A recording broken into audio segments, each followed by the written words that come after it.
Hey everyone, so quick update tonight. I'm going to be sharing a little bit more information about what we've been looking into, the group we've been looking into.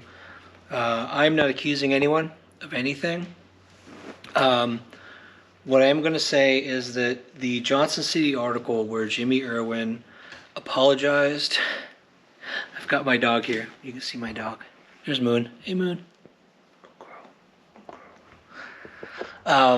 The Johnson City Press article where Jimmy Irwin apologized to the group Sierra 55. I believe there was a misprint, and I've contacted Johnson City Press to make a correction to their article. In the article, Jimmy apologized to the group, and what he did was he admitted that he had misidentified the group that was working in Irwin. The group that was working in Irwin. Sorry, everyone. The group that was working in Irwin, he realized was not Sierra 55. His apology was for misidentifying the group. He never received any confirmation of any sort of the credentials of this Sierra 55 alleged SAR team. He hadn't received any credentials from them. Washington County Sheriff also tried to obtain their credentials. Their response was from their lawyer. Instead of providing credentials, they sent their lawyer to respond. Same thing happened, allegedly, I haven't confirmed this yet, with TBI. TBI also wanted to get their credentials, and they responded with their lawyer. Now, with our experience embedding with SAR teams, legitimate SAR teams, they typically work closely with law enforcement. They cooperate with law enforcement.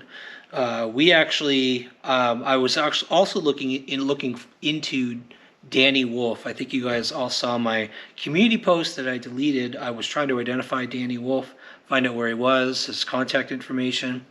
I finally got in touch with Danny, and he was actually, when I texted him, actively in the middle of a meeting with Unicoi County law enforcement, planning a search. I saw a picture of him at the meeting, so I know that he was at least cooperating with law enforcement, which is typical of a SAR team. They meet with law enforcement, plan out searches, and things like that. So that's basically it. Right now, we know that, as far as I know, Sierra 55 has not cooperated with law enforcement.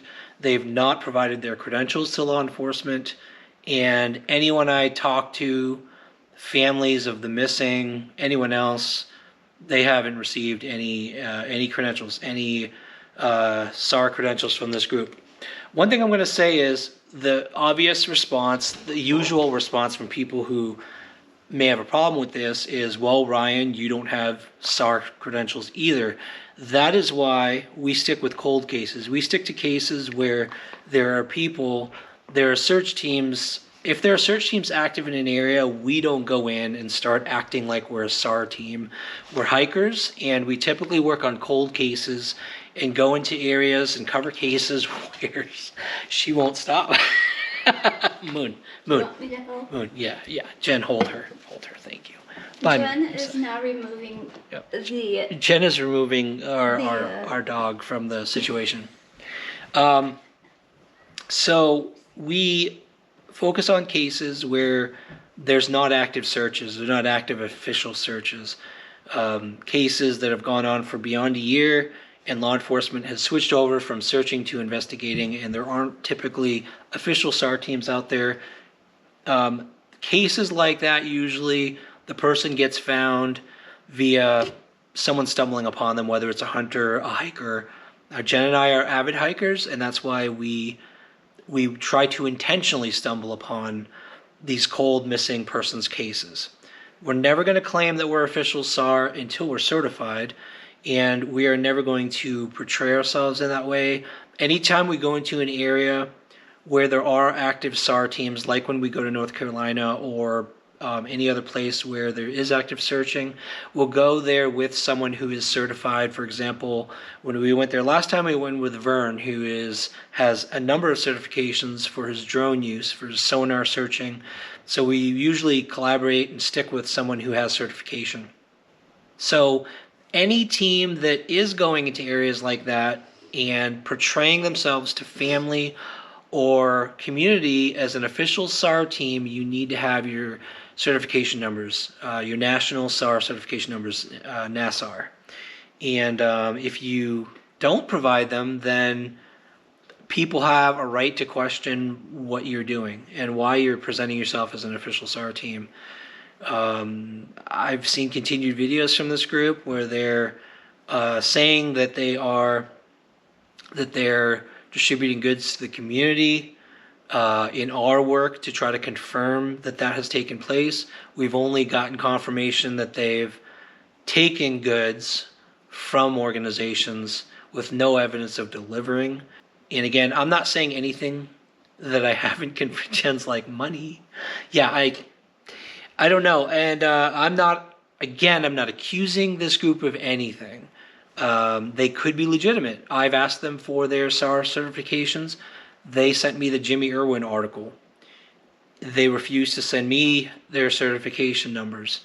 And from what I've heard, they refused to provide it to Washington County and TBI. Why? I have no idea. Most SAR teams would have no problem. Most legitimate SAR teams would have no problem providing that information to anybody who asks, especially law enforcement.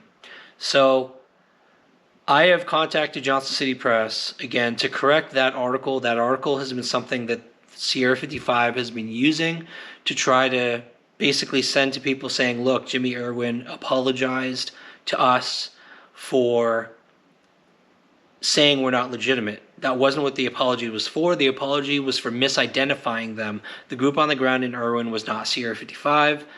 Jimmy had accidentally thought they were Sierra 55. He was apologizing for misidentifying them. That's all he was apologizing for. Beyond that, again, we continue to reach out to Sierra 55, to anybody who promotes them or their GoFundMe, to anybody who has worked with them. We're trying to just confirm that these groups running in these areas are legitimate. This is the only group we have not been able to confirm, basically due to lack of cooperation from this team and not being able to find anyone in the community that we've talked to. We've talked to at least a dozen people. No one has been able to confirm that they are a legitimate SAR team. If you have received their confirmation, their certification numbers, any documentation that they're a legitimate search team, and I've been able to verify that information that we received, please let me know. We'll announce that in a future video, and all is good. We'll move on to the next, we'll keep on researching other teams, other groups, and call it good. So that's my update for today. I wanted to let you all know what we've been looking into, where we are right now. Very confused, and everyone we talk to is very confused too. So if you have more information, please reach out. Ryan Finds Truth, Facebook page, Ryan Finds Truth. My email is rdube02@gmail.com. Send me any information you have, and we'd like to put this to rest as soon as possible and call it good. So anyway, thank you everyone. Thanks for listening, and we'll see you next time.